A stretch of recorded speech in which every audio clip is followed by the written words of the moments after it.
இதுல ரிஷப் ஷெட்டிக்கும் ஏதாவது நடந்திருக்கும் அப்படிங்கிற மாதிரி செட்ல சொல்லியிருந்தாங்க.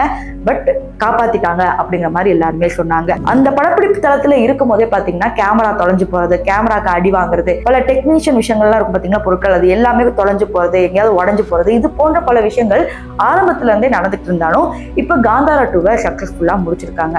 ஆனா இந்த படம் வெளியான பிறகு என்னென்ன நடக்கும் அப்படிங்கிற மர்மங்கள் இன்னும் தொடர்ந்துகிட்டே இருக்கு.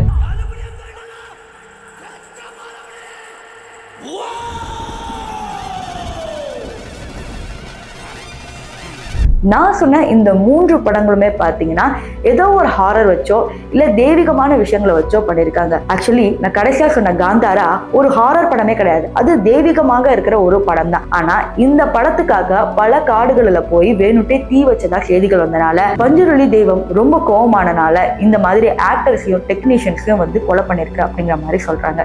இதுல எது உண்மை எது போயின்னு தெரியல. ஆனா இதுல ஒண்ணு மட்டும் தெளிவா தெரியுது, மர்மமான சவாலான படங்களை எடுக்கும் போது அதுல உயிரிழப்புகள் நிஜமாவே ஏற்படுது அப்படிங்கிறத யாரால மறுக்க முடியும்?